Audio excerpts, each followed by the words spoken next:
मोड़ के मुख अंतर की ओर, जब मन का मौन हो जाए, छोड़ तनिक दुनिया का शोर, मोड़ के मुख अंतर की ओर, जब मन का मौन हो जाए। चंचल चित्त का भटका पंछी लौट जो नीड़ में आए, सुख चैन अनोखा पाए। छोड़ तनिक दुनिया का शोर, मोड़ के मुख अंतर की ओर, जब मन का मौन हो जाए। चंचल चित्त का भटका पंछी लौट जो नीड़ में आए, सुख चैन अनोखा पाए।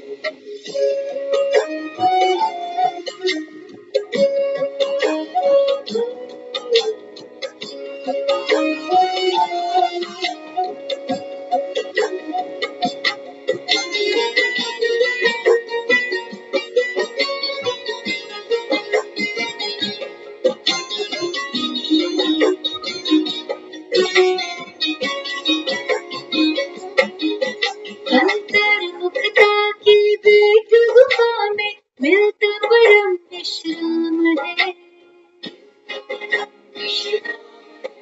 हर तार से मन के तार जुड़े तो शक्ति मिले अविराम है। शक्ति मिले अविराम।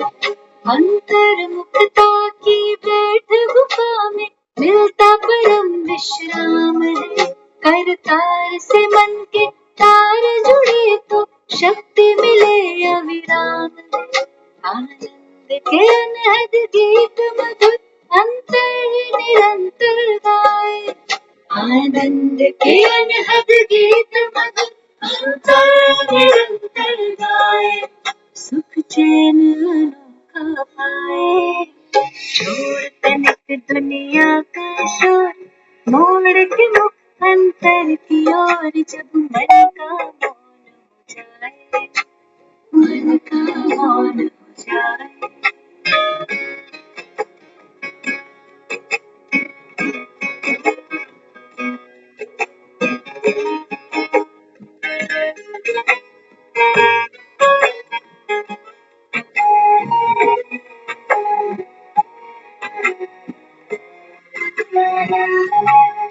हलचल की हवा थमने लगी, सद विवेक ज्योति जगने लगी।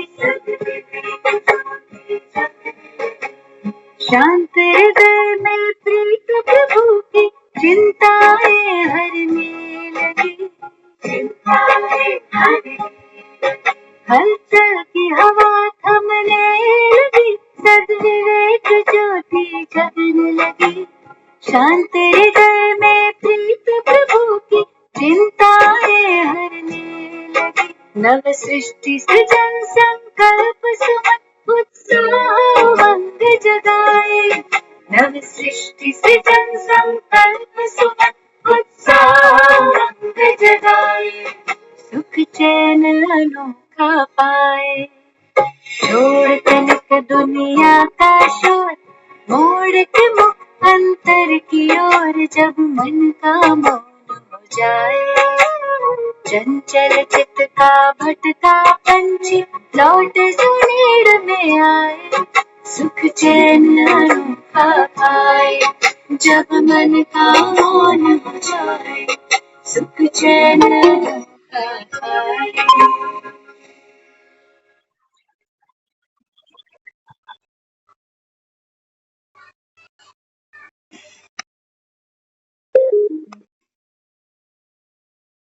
ओम शांति जी।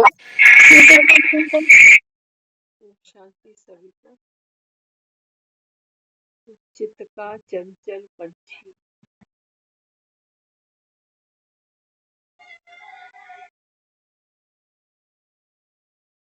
चित्त का चंचल पंछी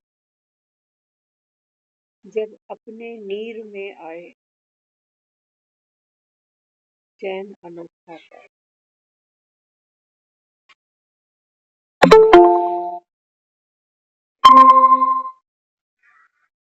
राजयोग बाबा कहता है ये तुम्हारे लिए, बाबा कहता है ये विश्रामपुरी है। कौन सा नीर दिखाता? नीर माना घोंसला, घर। बाबा कहता है तुम भी देखो, भटके भटके भटके, कितना भटके, कितना भटके। बाबा कहता है घर घर में जैसे, हाँ, बाबा कहते हैं जो बच्चे अनाथ हो जाते हैं ना तो आपस में झगड़ा करते। आज घरों के अंदर बच्चों की किलकारियां नहीं है, झगड़े बचपन से। बड़ों की तो बात ही मत पूछो।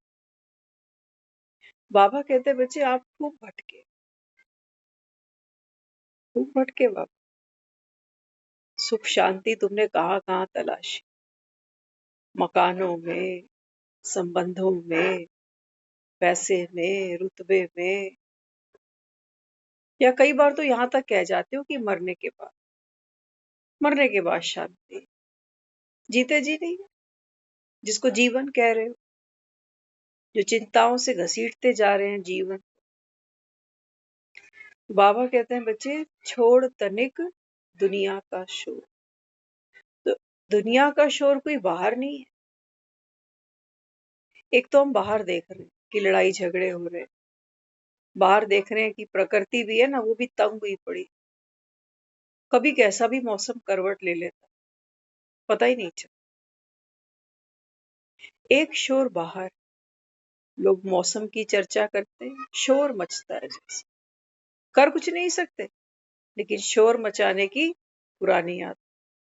कोई मिलेगा वो कहेगा और आज तो बारिश करा दी। अरे जिसने करा दी इसको बोल रोक दे। कितना शोर मचाया, इसने करा दी। कोई हाल चाल पूछे क्या कहते? कहते हैं बस जी रहे हैं आपकी नगरी में।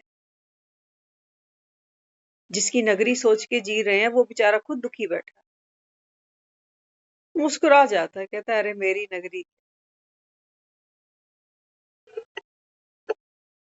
बाबा कहते हैं छोड़ तनिक दुनिया का शोर।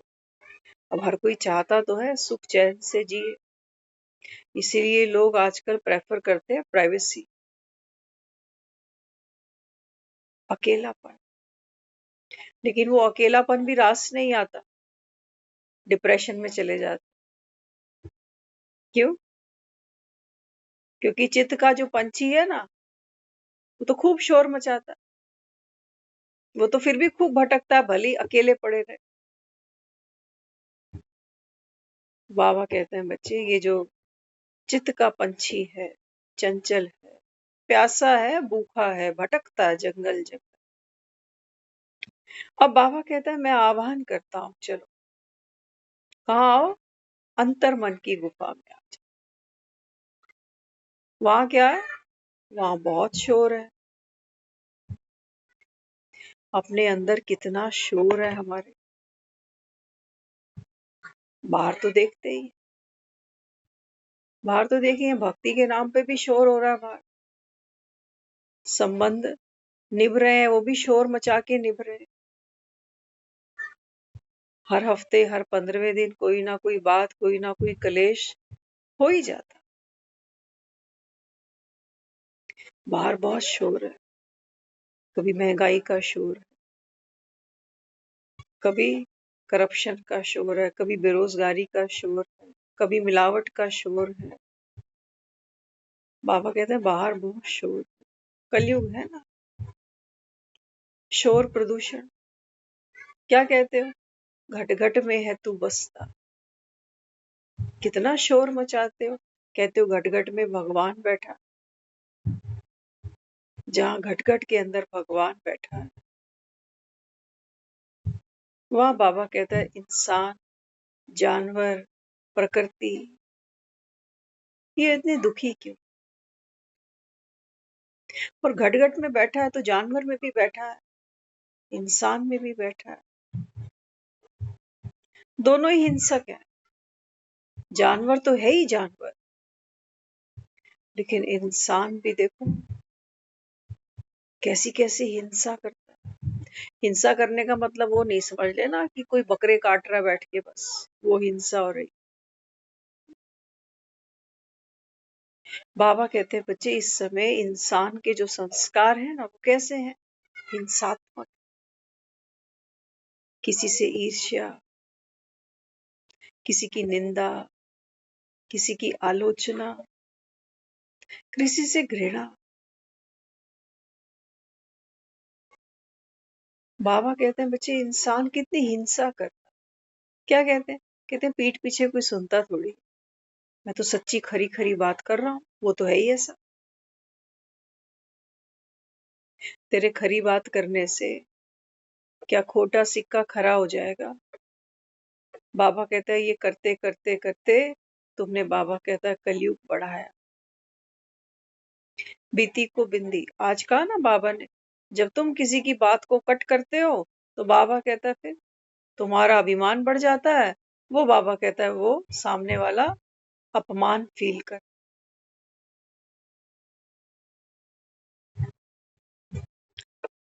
बाबा कहता है इस समय का जो इंसान है वो कैसा बन गया, भटक रहा। जानवर भटकता समझ में आती है, जानवर है ना, ये फ्लैटों में नहीं रहता, ये किसी स्कूल में पढ़ने नहीं जाता, कोई जानवर भक्ति नहीं करता। इंसान को देखो, पहले गणपति मना लिया, गणपति से पहले पितर मना लिया, फिर गणेश मना लिया, उसके बाद में फिर ये नवरात्रि आ गई, अब पतियों की पूजा आ रही है। अभी जो है पति परमेश्वर को पूजेंगे। जानवर तो कोई व्रत नहीं करता, जानवर तो नहीं जाता किसी मंदिर में मत्था टेकने, कोई दान पुण्य करने, कोई माला जपने। इंसान सब कुछ कर रहा और जानवर से 4 हाथ आगे निकल। जो भक्ति नहीं करता उसको कहते हैं पापी है, खुद पुण्यात्मा बन गया। मांग तो बिक ही रहा है, कभी मोक्ष के नाम पर, कभी मुक्ति के नाम पर, कभी सुख शांति के नाम पर। दाता तो नहीं बन गया, दाता तो नहीं बना। तो इस समय बाबा कहते हैं बच्चे बाप आया है, छोड़ तनिक दुनिया का शोर, है ना। एक चक्कर बाहर घूम रहा है दिन रात का, एक बाबा कहता है चक्कर भीतर घूम रहा है। तुम्हारी पुरानी वृत्ति, दृष्टि, तुम्हारी कृति, तुम्हारी सोच, तुम्हारी समझ, तुम्हारा स्वभाव, तुम्हारा संस्कार, ये भी बाबा कहता है अंदर जैसे शोर, शोर है बाबा। छोड़ तनिक, तो लगता है मुझे कुछ करना पड़ेगा, छोड़ना पड़ेगा, वो छूटता नहीं। वो कह रहा है 70 साल हो गए, तुम्हारी बहानेबाजी नहीं गई, तुम्हारा आलस्य नहीं गया, अलबेलापन नहीं गया। छोड़ तनिक दुनिया का ये मन है ना, ये मन बड़ा शोर करता है। कोई मुरली सुनने बैठ गया, मन कहेगा कल से अमृत वेला करूं, शोर करता है। खुद अलार्म लगाएगा, कल तो उठना ही है, कल से दुनिया कार्तिक ना रही है, भक्ति कर रही है। हम ज्ञान सुन रहे हैं, भगवान आया है ज्ञान का दिया जलाने, हम सोए पड़े 4 बजे, भगत उठा बैठा है, प्रभात फेरियां निकाल रहा। नहीं, कल से तो करूंगा अमृत वेला। मन कितना शोर मचा रहा, चलो करेगा। सुबह हुई, 4 बजे अलार्म बजा, मन फिर शोर मचा रहा है, अरे 10 मिनट और सो जाता। नींद ही पूरी नहीं हुई, थका हुआ, मन कितना शोर करता। हम वहां पे भी मन की सुन लेते हैं जब ये कह रहा है पुरुषार्थ करूंगा, और हम वहां पर भी मन की सुन रहे हैं कि कल से कर लो। ये शोर नहीं है। ये 4 दिन उठ जाएगा, ये शोर मचाएगा कि मेरा योग बड़ा अच्छा लग रहा है, मैं रोज करता हूँ अमृत वेला, शोर मचाएगा। तो 5वें दिन जब नहीं करेगा ना तो दुखी भी हो जाए। ये मन के सुख दुख है, करने से सुखी हो रहा है, ना करने से दुखी हो रहा है। ये आत्मा का स्वभाव नहीं है। बाबा कहता है ना, अपने को आत्मा समझ बाप को याद करो। तो जो आत्मिक पावर है, आत्मिक जो सुख है, वो ऐसा नहीं है कि कुछ करने से बढ़ता है और ना करने से घट जाता है या खत्म ही हो जाता है। बाबा कहता है ना, आपको बाप से ऐसा वर्षा मिलता है जो कोई छीन नहीं सकता। लेकिन मन क्या करता है? मन पुरुषार्थ करता है, कहता है मेरा अमृत वेला 6 महीने से कर रहा हूं, कभी मिस नहीं किया। मन पुरुषार्थ कर, लेकिन जैसे ही बीच में 2 दिन छूट जाते हैं तो मन खुशी छीन लेता है। मन कहता है अरे जो 6 महीने से कर रहा था ना, अभी 2 दिन से तो बिल्कुल योग नहीं लग रहा। जीवन में पेपर ऐसा आ गया, चैलेंज ऐसा आ गया। तो मन ही मन की खुशी छीन रहा है और मन ही मन को खुशी दे भी रहा है। करने से खुश हो रहा है, ना करने से दुखी हो रहा है। जैसे भक्त होता है, भक्ति करने से खुश होता है कि रोज मंदिर जाता हूँ, रोज परिक्रमा करता हूँ, रोज पूजा आरती वंदना करता हूँ, और नहीं कर पाता, भक्त भी दुखी हो जाता। बाबा कहते हैं बच्चे, आत्माओं को ज्ञान सुनाता हूँ। कौन सा? बाबा कहता है आप मन के साक्षी बनो ना। ये बाबा कहता है वो चंचल पंछी है जो भटकता खूब है। जन्म जन्म से इसको लगता है कि मुझे जो सुख मिलेगा ना वो बाहर मिलेगा, भटकने से मिलेगा, ऊंची उड़ान भरने से मिलेगा। लेकिन ये भूल ही जाता है कि भटकते भटकते भटकते जब ये वापस अपने घोंसले में आता है तो सच्चा सुख और सच्चा विश्राम इसको यही मिलता है ना। हम रोज रात को सब सो जाते हैं, पता है क्यों?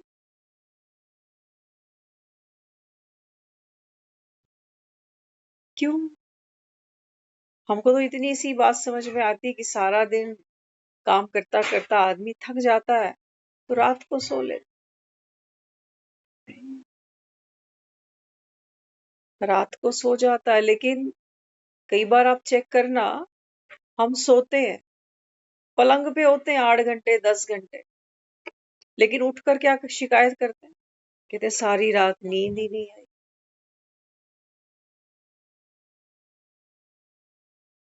पलंग भी था, तकिया भी था, कंबल भी था, फिर क्यों नहीं नींद आई? क्यों नहीं नींद आई? शरीर में कहीं दर्द है तो नहीं सो पा रहे, कोई चिंता अगर बार बार आ रही है तब नहीं सो पा रहे। हमको गहरी नींद कब आती है? गहरी नींद को तरस जाता है। कहते मेरी नींद इतनी हल्की सी है, जरा कोई कमरे में आवाज करे तुरंत खुल जाती है, फिर घंटों नहीं आती। कहते पूरी रात बस जागे रहो जागे। नींद को तरस गई अखियां। क्या है ये नींद? बाबा कहते हैं बच्चे, ये जैसे, ये बाबा कहता है ट्रेलर है, छोटी सी मृत्यु है रोज की, छोटी सी मृत्यु है। आत्मा इसका अनुभव करती है। जब बाबा कहता है तुम शरीर छोड़ चुके, शरीर तो अब काम में नहीं ले रहे ना, चलना बोलना देखना सुनना सब कर्मेंद्रियां हमने, जैसे वो बाबा एग्जाम्पल देता है ना कछुए का, बाबा कहता है ऐसे देखो शरीर समेट लिया, कर्मेंद्रियां सिमट गई जैसे। लेकिन सोया हुआ आदमी कह रहा है कि गहरी नींद नहीं है, कच्ची नींद है। कच्ची नींद क्यों है? क्योंकि वो जो मन है ना, वो इंजन गर्म है, उसको बंद ही नहीं किया, चलता जा रहा है चलता जा रहा है चलता जा रहा है। देखना, जब हम रात को सोने जाते हैं ना तो मन क्या चलता है? कल की प्लानिंग, कितने बजे उठूंगा, क्या करूंगा, किसको बुलाऊंगा, कहाँ जाऊंगा, ये काम, वो काम, वो काम, ये काम। बाबा ने कहा ना मुरली में कि अब बाबा कहता है तुम सबके कर्म बंधन टूटने। अरे कल होगी, कल होगी, अभी सोने का समय है। राजयोगी बस राजा है, जब सोने जा रहा है तो सिर्फ सोएगा, वो गुलाम नहीं है, वो गुलाम नहीं है। तो जिस समय जो कर्म करो राजा बन के करो, ये नहीं कि खाना तो अभी खा रहा हूं बैठ के, लेकिन सोच कोई दूसरी बात रहा हूं, तो खाने का भी रस गया, वहां सोने का रस गया कि जल्दी उठना है, ये करना है, वो करना है। बाबा कहता है ये तो भेड़ चाल हो गई। तो रात को सोना माना, हम सभी जब गहरी नींद में कभी कभार जाते हैं तो वो एक सुख अनुभव करते हैं अंदर कि मुझे होश ही नहीं, मैं कहा हूं।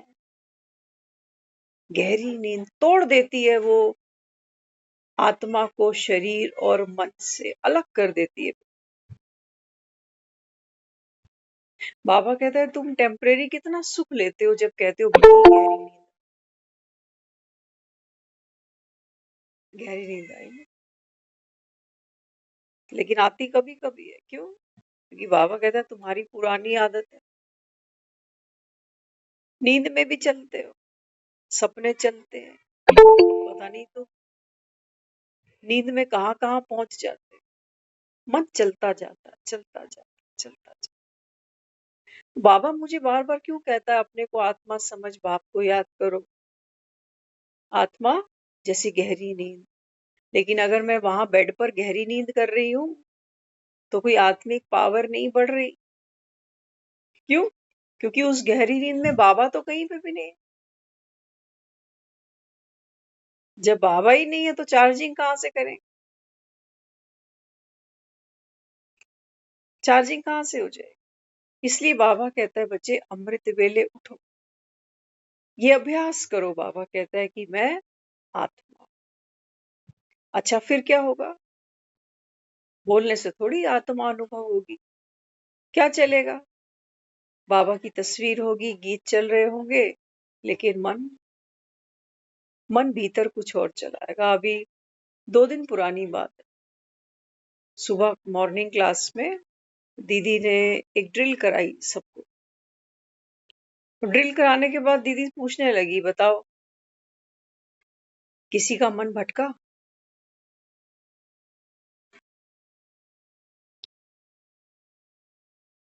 सवाल गलत है। मन है किसका नाम? भटकाव का नाम मन। मन भटका, अरे मन ही तो भटकेगा। ये मन नहीं भटकता तो फिर यहाँ पहुंचते क्या? ये तो जात है इसकी भटकने की, और अच्छी जात है, बहुत अच्छी। इतनी समझ कौए को भी है कि पानी और पत्थरों में फर्क क्या है। वो भी ढूंढता ढूंढता एक मटके तक पहुंचता। तो बाबा कहते हैं बच्चे आप जो ड्रिल करी तो सबने अपना अपना छोटा छोटा सा अनुभव बताया। एक भाई कहने लगे, कहते हैं दीदी मैं तो परम धाम जा ही नहीं पाया। क्यों? कहते हैं मेरा मोटापा बढ़ गया, वेट बढ़ गया था, घर की तरफ ध्यान चला गया, बच्चों की तरफ ध्यान चला गया, मैं परम धाम नहीं गया। फिर एक और बहन से पूछा आप बताओ, मन भटका। बहन कहने लगी कि दीदी आप जो कमेंट्री करा रहे थे ना, मैं उसके साथ साथ नहीं चल रही थी। मेरा मन मुरली के पॉइंट्स निकालकर उनके ऊपर मंथन करने लग गया। फिर दीदी ने हमसे पूछ लिया कि आप बताओ क्या किया ड्रिल के दौरान। या दीदी हमने साक्षी भाव से सारा खेल देखा कि कोई सामने बैठकर ड्रिल कर रहा है, वो भी अपने मन के संकल्प चला रहा कि मैं आत्मा, देह से न्यारी, परम धाम। मुझ आत्मा ने साक्षी होकर ये देखा कि सामने कोई बैठ के ड्रिल कर रहा, और फिर जो अंदर मेरे मन में जो बातें आती हैं, जो विचार आते हैं, मैं इनको भी देख रहा। जैसे सोचो, कहीं मैं खड़ी हूं और दो चार लोग अपनी अपनी बातें कर रहे, वो अपनी बात कर रहा है, ये अपनी बात कर रहा है, ये अपनी बात कर रहा है। मैं चार लोगों को देख रहा हूं, साइलेंस। लेकिन मैं किसी के प्रभाव में नहीं आ रहा, मैं किसी को गलत नहीं कह रहा, मैं किसी को सही नहीं कह रहा। ये है साक्षी। तो हमने कहा दीदी आप ड्रिल करते चले गए, हम ये सब देख रहे हैं, सुन रहे हैं, मन की भी सुन रहे हैं, आपकी भी सुन रहे हैं, लेकिन प्रभाव किसी के में नहीं आ रहे। हर कोई अपना पार्ट खेल रहा। तो जो अमृत वेले बाबा कहता है योग का बल, योग का बल क्या है? योग का बल इतना ही है, ड्रामा घूमेगा, हूबहू घूमेगा, है ना? लेकिन बाबा कहता है आप योग का बल, बाबा कहता है साक्षी माना बाप समान। वो बाबा की जो पावर है वो उस समय मेरे पास है, कंबाइंड स्वरूप। ये है योग की पावर, योग का बल। बाबा कहता है कलयुग का प्रभाव तुम पर ना पड़े तो तुम फरिश्ते हो। बाकी और क्या करना है फरिश्ते बनने के? कलयुग के यही तो हम कह रहे थे उसको कि हमको भव से पार उतार दे। तो बाबा कहते हैं बच्चे, जब आप मन के विचारों के, मन की भावनाओं के, है ना, ये डरावनी भी होती है, ये भयंकर भी होती है, ये जानलेवा भी होती है। हम तो ऐसे ऐसे अनुभव कर रहे हैं, रोज कुछ ना कुछ सामने आता है। तो बाबा कहता है देख वो साक्षी है यहाँ, अगर साक्षी नहीं है तो तू 2 मिनट में दुखी हो जाएगा, क्योंकि वो सारी बात मन अपने ऊपर ले जाएगा कि मेरे जीवन में ऐसा क्यों, मेरे साथ ये घटना क्यों। तो अमिताभ बच्चन वहां नहीं होगा, फिर कौन होगा? वहां कुली होगा, बड़ा दुखी होगा, फिर शिकायतें ही करता जाएगा। क्यों? क्योंकि एक्टर बीच में है ही नहीं, करेक्टर है बस। तो अपने को आत्मा समझना माना एक्टर करेक्टर से न्यारा होकर देखे करेक्टर, उलझे नहीं कहानी में, बातों में, इमोशंस में। इसी को तो बाबा कह रहा है देह समझकर। बाबा कहता है देह के संबंधों से न्यारे हो जाओ, है ना? बाबा कहता है मिट्टी, अब मिट्टी से नहीं खेल, देह। बाबा कहता है तुम देह थोड़ी, ये तो बाबा कहता है विनाशी है। माँ बाप नहीं रहे, किनको माँ बाप कहते थे? शरीरों को ही तो कहते थे, नहीं रहे। बाबा कह रहे तुम भी तो वहीं से आए हो, तुम भी नहीं रहने वाले, करेक्टर तो जाएगा ही। वो माँ जो माँ का पार्ट प्ले कर रही थी वो तो चली ही गई, वो तो चली गई। हम रोए भी किसको? हम तो करेक्टर को ही रो रहे थे कि हाय वो करेक्टर की उम्र कितनी सी थी, भगवान ने इतनी जल्दी ले लिया उनको, अब उनके बिना हमारा क्या होगा, हम कैसे जिएंगे। करेक्टर को ही रो रहे थे, एक्टर को तो जरूरत नहीं है रोने की। बाबा कह रहा आत्मा अविनाशी है, तुम्हारे शास्त्री कह रहे हैं कि आत्मा चोला बदलती है, तब भी तुम रो लेते हो, पूरा जीवन ही रोते हो। किसको रोते हो? करेक्टर को रोते हो। तो बाबा ने आज जो मुरली शुरू की है ना, कैसे की? बाबा कहता है बाप तुमको याद की भिन्न भिन्न युक्तियां बताता है। अब याद के नाम पर भी बाबा कहता है तुम तोते नहीं बन जाओ, क्योंकि हमारे लिए याद उतनी सी, कितनी सी, कि वो ड्रिल हमको याद है, मेरे 5 स्वरूप, या फिर मैं आत्मा देह से न्यारी परम धाम में चली गई, बाबा से किरणें ले रही हूँ और ग्लोब पर सारी किरणें दे रही।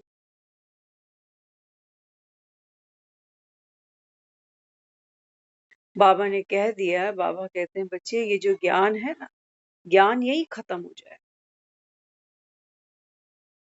जो गीता दुनिया सुनती है, सुनाती है, पढ़ती है, वो बाबा कहता है द्वापर से शुरू हुई है, सच्ची गीता नहीं है। सच्ची गीता ये है, बाबा कहता है ये तो संगम पर ही खत्म हो जाएगी। सत्युग त्रेता में बाबा कहता है कोई गीता नहीं पढ़ता, देवताएं थोड़ी कोई पुरुषार्थ करेंगे, कोई याद की यात्रा करेंगे पावन बनने के लिए। देवताएं भक्ति करेंगे किसकी? अपनी। अपनी किसकी भक्ति करेंगे? बाबा कहते हैं इन्होंने तो जो करना था संगम पे कर लिया, कितना पुरुषार्थ किया। और बाबा कहता है जितना पुरुषार्थ किया उसके अनुसार बाबा कहता है अभी सत्युग और त्रेता में ये प्रारब्ध भोग रहे हैं।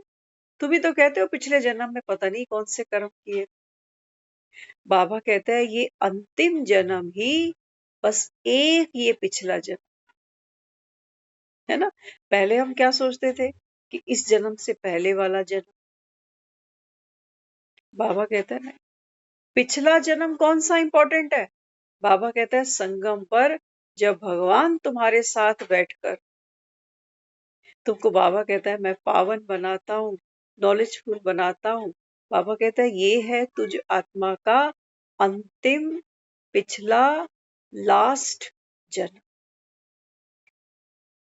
बाबा कहता है सारी महिमा इस अंतिम जन्म की है, जिसको दुनिया पिछला पिछला पिछला करती जा रही है। इस समय बाबा कहता है बच्चे आप नॉलेजफुल बनते हो। योग के बल से बाबा कहता है आत्मा अपने विकर्मों पर जीत पा लेती, योग के बल से। तो योग का बल क्या है? कोई डिशुम डिशुम करनी है विकारों से। अगर विकारों से डिशुम डिशुम करी तो बाबा कहता है फिर तो विकार जीत गए। पहले तो तुम हलचल में ले आए, तुम घबरा गए, फिर तुम हिंसक भी बन गए, कभी हार भी रहे हो, कह रहे गुस्सा जा नहीं रहा, सरेंडर कर देते हो। फिर थोड़ा सा बल आता है, कहते नहीं 4 दिन से तो गुस्सा नहीं किया। यही तो कर रहे हैं। बाबा क्यों कह रहा है? बाबा कहता है योग के बल से तुम्हारे विकर्म विनाश हो जाते हैं। कैसे? जबकि यहाँ सब प्रैक्टिस कर रहे हैं, सबको पता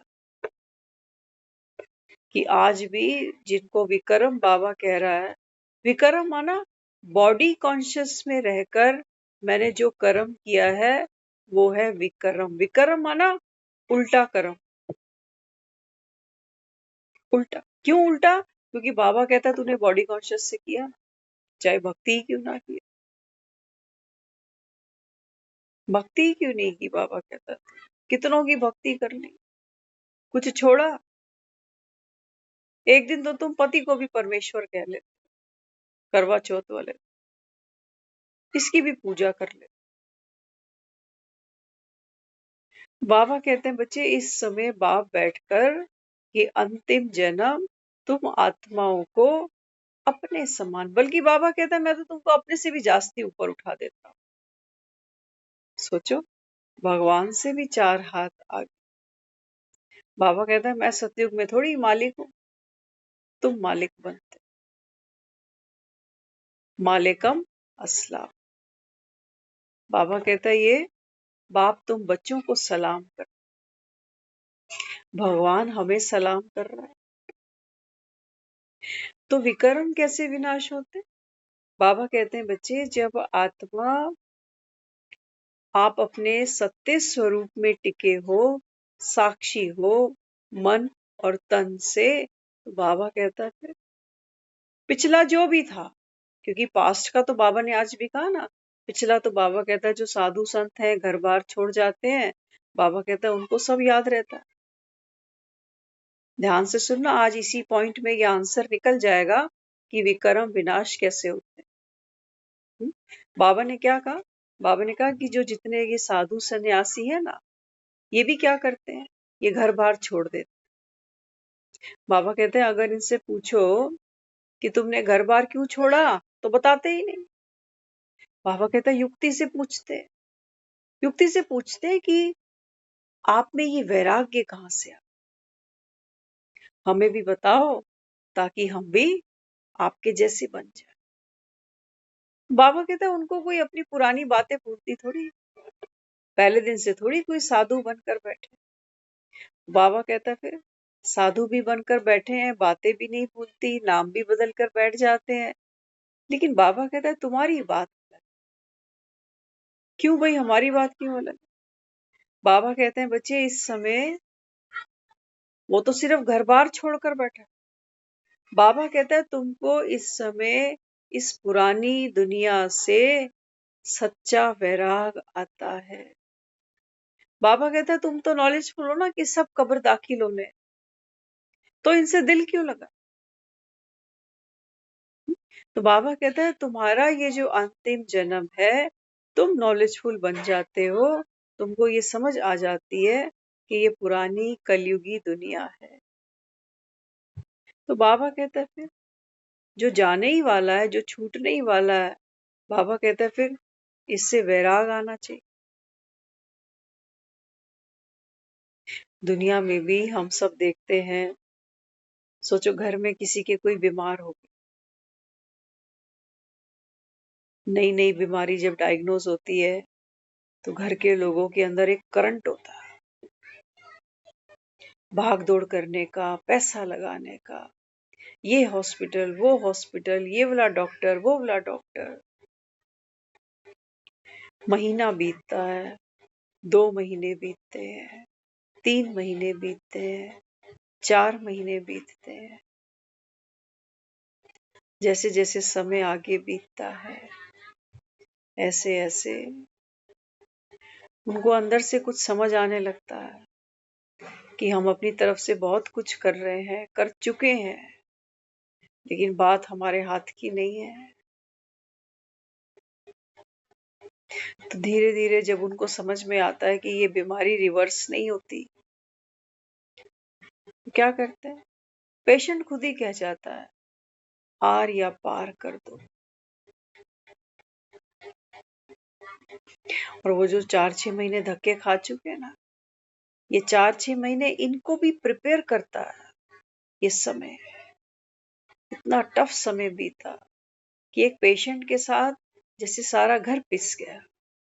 अनटाइमली खाना, अनटाइमली सोना, और वो जो डिस्टरबेंस है सारा समय, तूफान जो अंदर चलता जा रहा है, चलता जा रहा है, रोके नहीं रुकता। वो चिंता, वो घबराहट, वो डर, वो आतंक।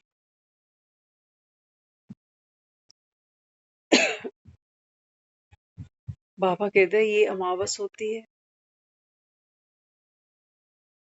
सबके जीवन में लगती है। तो धीरे धीरे धीरे वो सब क्या करते हैं, चलो एक दूसरे को करे रब के हवाले, ते भगवान, और अब देखा नहीं जाता। हम्म? तो क्या समझाता है? बाबा कहते हैं बच्चे जब कोई देखता है ना कि हाथ से कोई चीज छूट रही है, तो धीरे धीरे फिर क्या आता है? वैराग्य आता है। ऐसे ही वैराग्य नहीं आ जाता सुनकर, इसको भी भोगना पड़ता है। जब तक बाबा कहता है तुम दुख नहीं अनुभव करोगे ना, तब तक बाबा कहता है बच्चे तुम्हें सच्चा वैराग आएगा ही नहीं। है ना? बच्चे बड़े अच्छे लगते हैं माँ बाप को, लेकिन बच्चों से भी वैराग आ जाता है। कब? जब बच्चे बुढ़ापे में पूछे ही नहीं, देखे ही नहीं कि जिए कि मरे, तो माँ बाप को वैराग आ जाता है ऐसी औलाद से।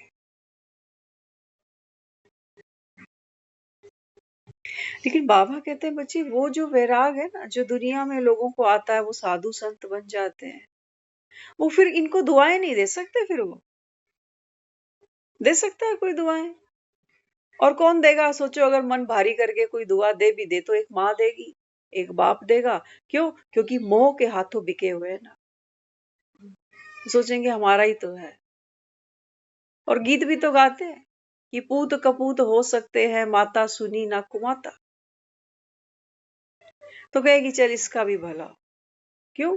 अपने मोह को जीवित रखा हमने। बाबा कहते हैं तुम कुछ भी कर लो बॉडी कॉन्शियस होके, कर तो बाबा कहता है तुम विक्रम ही रहे। लेकिन जब बाबा कहता है तुम अपने को आत्मा समझते हो ना, तो बाबा कहता है फिर। आज एक बहुत प्यारी लाइन मुरली में सुबह डिस्क्लोज हुई, जब उसके ऊपर दोबारा सोचा तो और भी बहुत कुछ निकल के आया। वो पॉइंट यहाँ मैच कर रहा है जैसे, है ना। आज सुबह हम चर्चा कर रहे थे क्लास में कि जो कुली फिल्म है, देख लेना एक बारी। फिल्म तो फिल्म ही है, लेकिन जब इसके चीजों को हम फॉर एग्जाम्पल सामने रखते हैं तो एक काफी कुछ सीखने को मिलता है।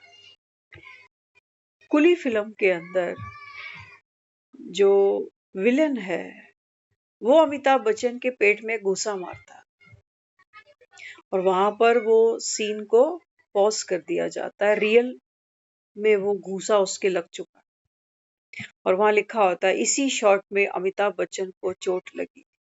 तो वो 2-3 ऐसे सीन्स आते हैं जहां पर वो पॉज करते हैं। आज देखो कितना अच्छा पॉइंट यहां से निकला। अब सोचो, कुली फिल्म की शूटिंग चल रही है, जो विलन है वो कुली को डिशुम डिशुम कर रहा था, लेकिन चोट किसको लगी? चोट रियल में अमिताभ बच्चन को लग गई। शूटिंग रुक गई कुछ महीनों के लिए। तो यहाँ ये प्रश्न उठता है कि वो जो विलन था वो तो कुली के साथ फाइट कर रहा था, कुली को मार रहा था, क्योंकि वो ड्रामा की सीक्वेंस थी, फाइटिंग सीन था, उसको मारना ही था। तो सोचो, अब अगर अमिताभ बच्चन कोर्ट में केस डाले, कोर्ट में केस डाल दे अमिताभ बच्चन कि भाई हम ऐसे ऐसे शूटिंग कर रहे थे, तो जो ये घूसा किसने मारा? विलन ने मारा है। वो केस किस पर करेगा? कौन से किरदार का नाम उठाएगा? उसका रियल नाम उठाएगा या फिल्म के अंदर जो उसका नाम था वो नाम उठाएगा? विलन ने घूसा मारा था ना, एक्टर ने थोड़ी, करेक्टर ने घूसा मारा। वो कहेगा भाई मैं तो शूटिंग कर रहा था, मेरी कोई आपसे जाती दुश्मनी थोड़ी है कि मैं आपको फाइट में रियल, ये तो चांस की बात है, लग गया। बाकी मैं दोषी नहीं। वो बेचारा माफी मांगने गया हॉस्पिटल, वो बता रहा था, कहता है मैं जब हॉस्पिटल पहुंचा तो मैं आंख नहीं मिला पा रहा था, बहुत गिल्ट में था मैं कि भी मैंने कर क्या दिया। इतना बड़ा स्टार है, दुनिया खड़ी है, वो कह रही हम ब्लड देने को तैयार है, इसको बचा लो। और दुनिया उसको कोस भी रही है कि इसको तुमने फिल्म में रखा ही क्यों। अब सोचो, अमिताभ बच्चन छोड़ो, इकबाल अगर कोर्ट में ये केस डाल दे कि मुझे इसने मारा, क्या ये केस कोई दर्ज करेगा? आज दुनिया के अंदर जो हो रहा है ना, ये जो कश्मकश है रिश्तों के अंदर, ऑफिशियली चाहे अनऑफिशियली, कितने देखो कोर्ट कचहरियां भरी हुई है। क्या कर रहा है इकबाल? दूसरे किसी रिश्ते से, दूसरे किसी पर्सन से दुखी होकर के एक दूसरे पे कोर्ट में घसीट लेते हैं एक दूसरे को।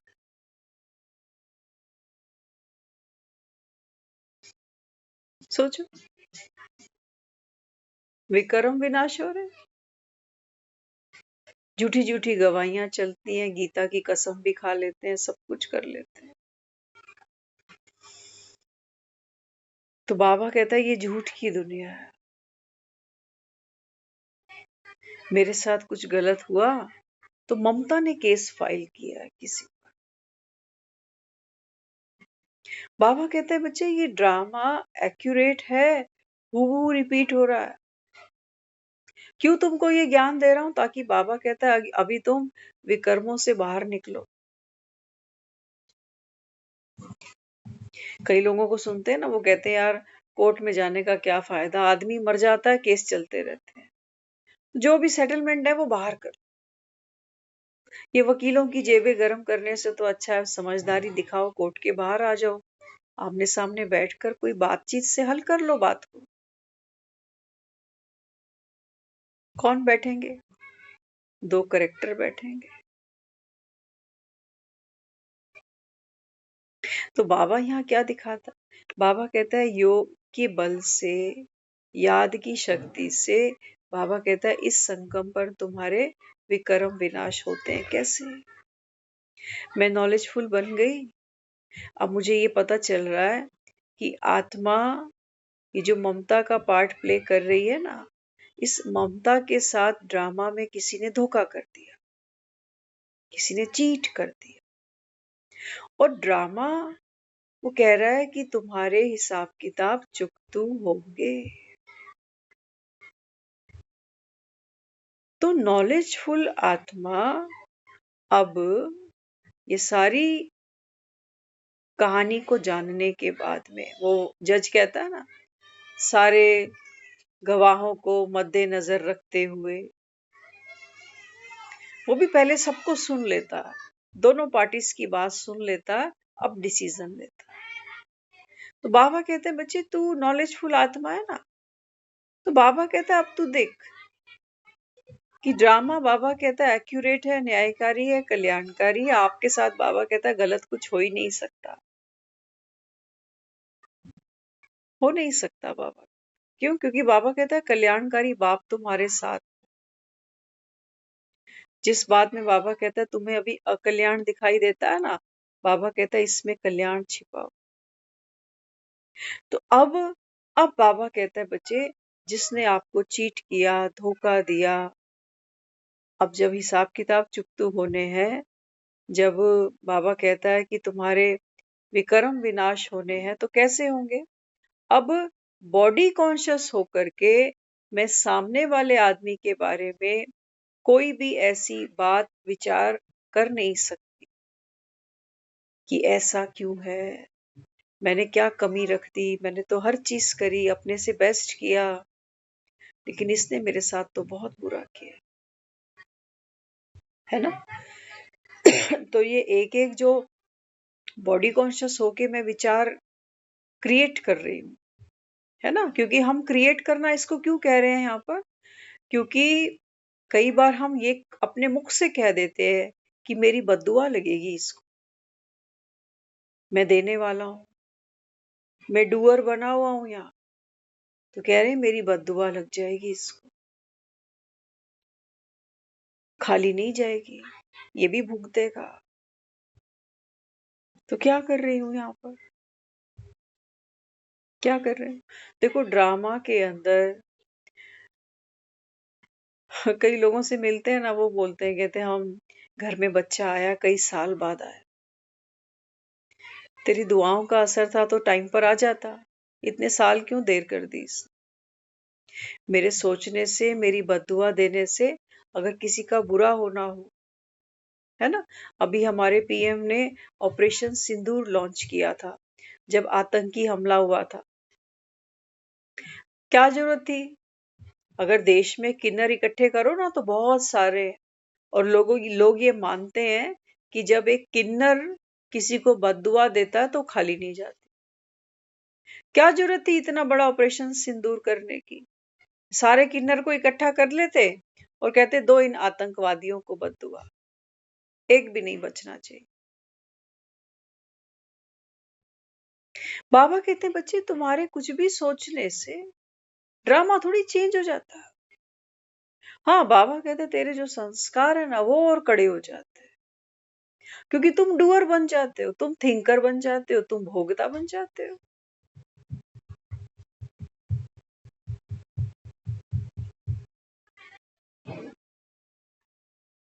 एक मूवी हम याद करते कई बारी, उसमें ये बात आई है। एक लड़की ने शादी कर ली अपनी मर्जी से, बाप राजी नहीं है। तो बाप ने क्या कह दिया बेटी को, वो कहने लगा तू कभी खुश नहीं रहेगी। बेटी तो चलो भाग गई, जो भी उसने शादी वादी करी होगी। तो कुछ ऐसी वहां पर घटनाएं घटी कि उसका एक बच्चा हुआ और वो खत्म हो गया, और उसकी शादी भी टूटने के कगार पे आ गई। तो वो लड़की अपने बाप के आगे जाके रो के क्या कहती है, कहती वो औलाद नहीं जन्मी जो अपनी माँ बाप की बद्दुआओं से बच जाए। आपकी हाय खा गई मुझे। बाप रो रहा है, बाप कहता है नहीं, मैं गुस्से में जरूर बोल गया, लेकिन तेरा घर उजड़ जाए, तेरी औलाद शरीर छोड़ जाए, ये तो मैंने कभी नहीं चाहा। गुस्से में बोल गया, क्योंकि मेरी इच्छा थी मैं अपने ढंग से, अपने हिसाब से तेरी शादी किसी योग्य वर से कराता। तूने क्या ढूंढा। तो हम भी तो वहीं खड़े हैं आज। जब कोई काम लोग हमारी इच्छा से, हमारी मर्जी से नहीं करते, हमारा भी तो दिल दुखी होता है, क्या क्या बोल जाते हैं। और फिर वो मन का जो पंछी है ना, वो जब तक नीर में नहीं आएगा वो भटकेगा। एक तरह से कह रहे हैं इसका बुरा हो बुरा हो बुरा हो, और जब बुरा होता दिखता है तो फिर वही इंसान रोने बैठ जाता है, कहते मैंने ये तो नहीं चाहा था।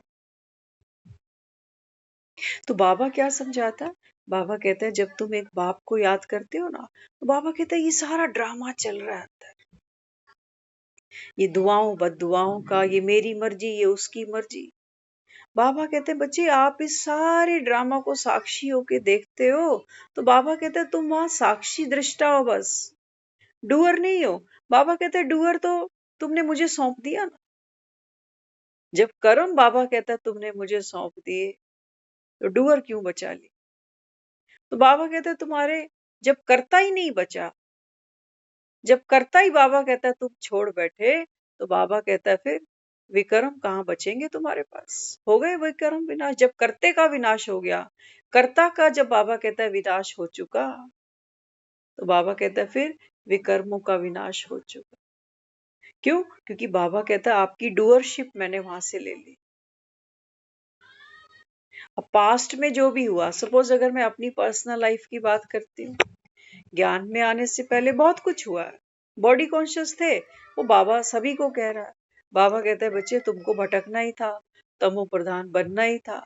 बाबा कहता है बच्चे आज एक बहुत इंपॉर्टेंट महावाक्य मुरली में बाबा ने कहा, ड्रामा के अंदर हरेक आत्मा को पवित्र अपवित्र, बाबा ने कहा ये दोनों कंप्लीट पार्ट बजाने ही हैं।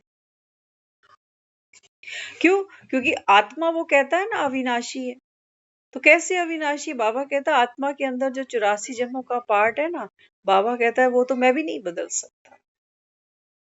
मैं तुमको सिर्फ अवेयरनेस दे रहा हूं कि बच्चे अभी ये जो कलयुगी संस्कार है ना, बाबा कहता है तुम ज्ञान सुनोगे, एक बाप को याद करोगे, तो बाबा कहता है ये कलयुग के संस्कार नीचे चले जाएं, सतयुग के संस्कार ऊपर आ जाए। जैसे सिक्के के दो पहलू होते हैं, हेड नीचे दब जाता है, टेल ऊपर आ जाती है, टेल नीचे दबती है तो हेड ऊपर आ जाता है। याद रखना आज इस पॉइंट पर बहुत गहरी चर्चा चली। बाबा हर एक आत्मा को कह रहा है, चाहे वो मम्मा है, चाहे वो बाबा है, चाहे कोई भी है, हर एक आत्मा। बाबा कहते हैं बच्चे हर एक आत्मा अविनाशी है, माना अविनाशी पार्ट ढूंढता है, तो पवित्र और अपवित्र। बाबा कहता है तुमको कंप्लीट पार्ट बजाना है,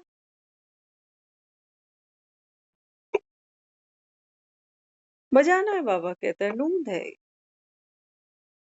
लेकिन बाबा कहते हैं बच्चे तुम जब वो बोझ लेते हो ना कि मैंने किया, हमारे मन में बहुत सी बातें थी ज्ञान में आने से पहले, क्योंकि हमने कुछ काम परमत पे किए, कुछ अपने मनमत पे किए।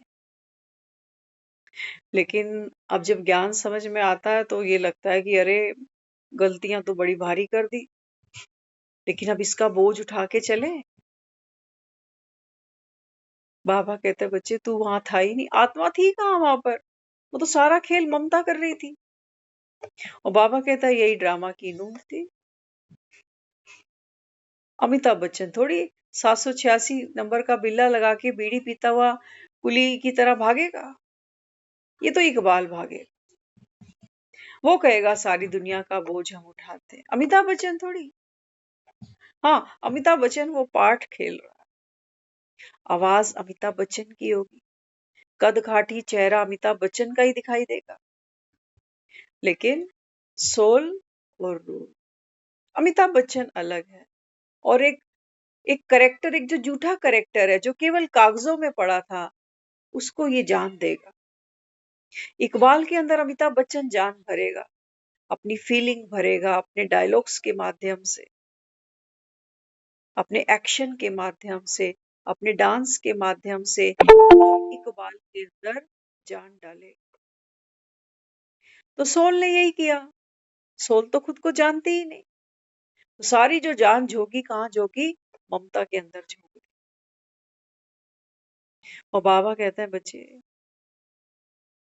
ये तो करेक्टर जल्दी गिर जाएगा, और दुनिया 4-10 लोग इसी करेक्टर को याद कर रहे होंगे। जिसके लिए अच्छा किया है वो 4 दिन रो लेगा, जिसके साथ बुरा किया है वो कहेगा चलो अच्छा। जाना तो सभी को है। तो विकर्म विनाश कैसे होते हैं? बाबा कहते हैं जब आप साक्षी हो जाते हो तब। डूअरशिप खत्म हो जाती है तुम्हारी तब। और ये कब होगा? बाबा कहता है तुम पहले खुद को आत्मा समझो। सारा गेम तो यही है, आत्मा समझना। बाबा कहता है मेरा बच्चा मेरे जैसा। मैं तो कहीं नहीं फंसता हूं, संगम पर आया हूं, जिस तन में आया हूं उसके अंदर नहीं फंसता। फंसा बाबा? नहीं तो सोचो, जिस तन में भगवान आया बैठा था, वो तन भी देखो छूटा और कैसी बीमारी भोग कर अंत समय तक भी। बाबा ने बताया ना कि भोग का बल, योग का बल, डिशुम डिशुम। ये याद रखना, ये जो अभी हम कुली फिल्म में जिस सीन की चर्चा कर रहे थे ना, अंत में ये कहीं मेरे साथ ना हो जाए। माया विलन बनकर डिशुम डिशुम तो करेगी, कहीं असली घूसा खा बैठे तो बड़ी मुश्किल हो जाएगी। बाबा कहता है ममता, ममता का पाठ खत्म, ममता को जाना पड़ेगा। लेकिन बाबा कहता है माया क्या करती है? हाँ, माया कोशिश करती है एक्टर को घायल कर। बाबा कहता है अगर तेरा वैराग्य होगा ना ममता के साथ, ममता की देह के साथ में, ममता के संबंधों के साथ में, तो माया तुमको कभी भी रियल घूसा नहीं मार सकेगी। ममता मर जाएगी, एक्टर एक्टर को पीट ले कोई बात नहीं। माया भी तो झूठी है और ये करेक्टर भी झूठा है। बाबा कहता है ये तो झूठ झूठ आपस में ड्रामा खेलेंगे बाबा। लेकिन घूसा, बाबा कहता है तुझे ना लग जाए, जिसे मैं अपना बच्चा कह रहा हूँ, रूहानी बच्चा कह रहा हूँ। तो बाबा कहता है बच्चे, ममता ये करेक्टर का नाम है, इसने ये शरीर ओढ़ा है, ये मन की डिब्बी है इसके पास में, इसकी एक अपनी सोच, अपना स्वभाव, अपनी भाषा, अपनी बोली, अपने संबंध, सब कुछ। बाबा कहता है इसके पास जो भी है ना, ये बना बनाया है। माया आएगी, मृत्यु आएगी, इससे ये सब कुछ छीन लेगी, लेकिन अमिताभ बच्चन से ये कुछ नहीं छीन सकती। छीन लेगी? आत्मा से कभी कोई कुछ छीन सका? छीन सक? बाबा कहता है बस आप साक्षी होके ना अपने सत्य स्वरूप में बैठ जाओ। ये है अंतमति सोगति। अंत में बाबा कहता है तन का पेपर भी है तो माया डिशुम डिशुम करेगी। आप देखना, जब तन का पेपर आता है ना आदमी के पास, हम 2-3 दिन से इसके ऊपर काम कर रहे हैं, महसूस होता है कभी हार कभी जीत, कभी हार कभी जीत, लेकिन साक्षी होके देख रहे हैं उसको। कुछ साल पहले इतना इतना माल पानी खर्चते थे इन सीन्स पर, इनसे बाहर निकलने में, डर डर के एक एक विचार जान निकाल देता आदमी की। आदमी का ऐसे हो जाता है जैसे सोना खाना पीना सब हराम हुआ पड़ा। जानते हो ना, सबके जीवन में आती हैं परिस्थितियां, समझ ही नहीं आता, कहते हैं हाथ पैर ठंडे हुए जा रहे हैं, क्या करूं, किसको बोलूं। तो दूसरों को कहते हैं आप योग लगाओ, योग लगाओ।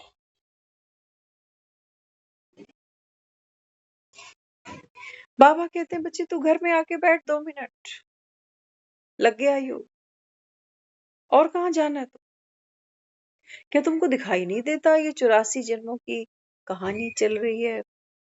हर एक आत्मा, बाबा कहता है, जैसे आज कहा ना, हाँ बाबा कहता है हर कर्म हर संकल्प कैसे करो, जैसे बाबा कहता है ड्रामा का पट्टा, ट्रेन है पटरी पे चल रही है, कर रही है कोई मेहनत, जहां पटरी बिछी है वहां ट्रेन दौड़ती जा रही है। हाँ, अगर ये पटरी से नीचे उतर जाएगी ना तो गड़बड़ हो जाएगी। तो बाबा समझा रहा है, बाबा कहते हैं बच्चे आपके विकर्म तब विनाश होते हैं जब, बाबा कहता है ड्रामा अनुसार, नूंद अनुसार, बाबा कहते हैं आप ये निश्चय पक्का कर कि मेरा हर विचार, मेरी हर सोच कल्प पहले जो थी वही रिपीट हो रही है, सीन भी वही आ रहे हैं और अंदर मेरी सोच भी वही चल रही है, लेकिन मैं डिटैच हूं, मैं असोचता हूं। तब बाबा कहता है तुम्हारे सर से पापों का बोझा उतरेगा। नहीं तो हम क्या करते हैं, मन तो गलत गलत सोच रहा है, और हम मन से ही पुरुषार्थ कर रहे हैं कि नहीं मैं बाबा का बच्चा हूं, वो भी निर्दोष है, ड्रामा भी कल्याणकारी है। फिर मन दोबारा वो कूड़ा फेंक रहा है। हम दुखी हो जाते हैं सफाई कर कर। कहते मैं सोचता बहुत हूँ, साकाश बहुत देता हूँ, मनसा सेवा भी बहुत करता हूँ, लेकिन वो बातें हैं ना, वो बार बार बेचैन कर देती है मुझे। वो उसने जो मुझे बोला था, जो मेरे साथ किया था, वो मुझे भूलता ही नहीं। फिर मैं भी कभी कभी बोल देता हूँ, निकाल देता हूँ सारी भड़ास। ये है, मन से पुरुषार्थ कराएंगे, मन से। ये तो बनी बनाई स्क्रिप्ट है, बनी बनाई। अमिताभ बच्चन हिट होने के लिए कोई का फिल्म की कहानी थोड़ी चेंज कराएगा। वो तो कहेगा जो कहानी बनी है मैं रोल कर लेता हूँ, फिल्म में मरना पड़ेगा मर भी जाऊंगा, गोली खानी पड़ेगी गोली भी खा लूंगा, 20-50 गुंडों को भी मारना होगा वो भी मार दूंगा। उसके लिए तो सो सिंपल है, क्योंकि एक्टर है ना, एक्टर के लिए एक्टिंग तो सिंपल है। पापा कहते हैं तुम दुखी हो जाते हो, तुम कहते हो ना कि मेरी माँ ऐसे ही दोबारा चली जाएगी। नहीं भगवान ऐसे तो फिर मत करियो, ये गजब दोबारा मत ढाइयो, तुम एक्टर हो ही नहीं। ममता सुन रही है मुरली, ममता ने जो दुख अनुभव किया है ना, वो बार बार स्मृति में आ रहा है। वो कह रहा है इतने 1.5 साल दोबारा से नर्क भोगू, और 1.5 साल तो क्या नर्क भोगू, उसके बाद तो और भी समय उसके जाने के बाद वाला। भगवान बस तू ही तो कह रहा है ड्रामा को चेंज कर दो, नई दुनिया में चलेंगे, तो भगवान कुछ कर ये सीन हटा दे, ये पुरुषार्थ। वो कहता है जितना टफ सीन होगा उतना तू हिट हो जाएगा। अगर जीवन में वो धक्का लगा नहीं होता, आज यहाँ बैठे नहीं होते। मिर्ची लगती है, लोग पानी ढूंढते हैं, मिर्ची लगती है, लोग कहते हैं कुछ मीठा दे जल्दी से मेरा मुंह जल रहा है। अगर इतना दुख भोगा नहीं होता ना, तो आज ये ज्ञान के हलवे मीठे थोड़ी लगते। अभी भी कितने लोग हैं जिनको ये ज्ञान का हलवा मीठा नहीं लगता। क्यों? क्योंकि अभी वो दुख की सुई इतनी अंदर चुभी नहीं है, अभी वो दुख अपने नहीं है, अभी तो पराए हैं। किसी और के दुख सुन रहे हैं कि कोई मारा गया, किसी ने किसको किडनैप कर लिया, कहीं कोई हादसा हो गया। बाबा कहता है बच्चे अब अंतिम जन्म, नॉलेजफुल बन रहे हो तुम, दुख के नॉलेजफुल बनो पहले, तब तो सुख का अनुभव करोगे। दुख जाना ही नहीं तुमने। बाबा कहते हैं फिर भगवान जो देने आया ये तुम्हें कहाँ रास आएगा, क्योंकि भगवान के दरवाजे पे कौन फरियाद करते हैं? दुखी। तो इस समय तो बाबा कहते हैं सारी दुनिया दुखी है, लेकिन तुम्हारे भगवान भी तो मल्टीपल है। मुझे तो कोई जानता ही नहीं, क्योंकि मेरे हाथ में कोई गीता, कुरान, कोई बाइबल कुछ भी नहीं है, कुछ भी नहीं। बाबा कहता है मैं थोड़ी किसी से पढ़ के आया हूं जो तुमको किताब में पढ़ पढ़ के सुनाऊंगा। बाबा कहते हैं मैं तो ज्ञान का सागर हूं। और वो भक्तियां करते भी बाबा कहता है बता देना कौन स्वर्ग पहुंच गया, किसको मुक्ति मिल गई। बाबा कहते हैं सोचो इतने युगों से इतने लोगों ने तपस्या की है, हिमालय में जाओ आज भी बैठे हैं लोग, सालों से बैठे हैं। इतने युगों में इतने मुनि ऋषि आए, तपस्याएं की, साधु बने, मौन धारण किया, कोई एक टांग पे खड़ा रहा, कोई बर्फ में खड़ा रहा, कोई तपती आग के बीच में खड़ा रहा। अगर इतनी आत्माओं को तप के बल से अगर मुक्ति या मोक्ष मिल गया होता, बाबा कहते फिर दुनिया की आबादी तो घटनी थी, आबादी घटनी चाहिए ना। जब इतने लोगों को भक्तियां करके, तपस्या करके अगर मुक्ति मिलती जा रही है, इतने स्वर्ग चले जा रहे हैं, तो बाबा कहता है फिर ये कलयुग में इतनी भीड़ कहां से आ गई? कितनी भीड़ है। अस्पतालों में देखो बेड नहीं है, स्कूलों में देखो वो कहते हैं सीट ही नहीं है, यूनिवर्सिटीज में जाओ सीट ही नहीं है, नौकरी के लिए जाओ कहते हैं वैकेंसी ही नहीं है। कितनी भीड़ है। तो बाबा कहते हैं बच्चे ये ड्रामा की नूंद है कि जब भगवान धरती पर आता है तो मुझे तुम दुनिया वाले टाइटल देते हो सर्व का सदगति दाता।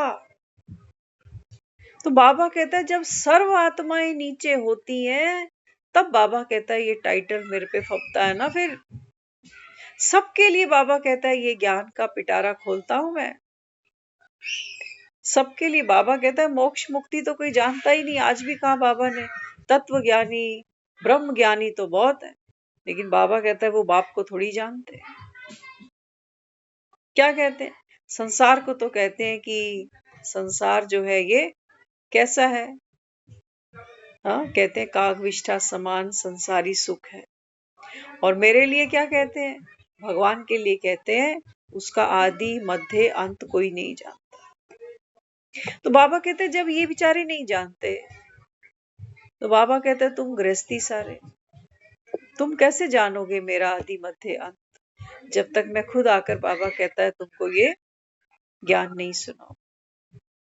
तो इस समय बाबा कहता है सृष्टि के रंगमंच पर 8 बिलियन आत्माएं इस समय यहाँ है।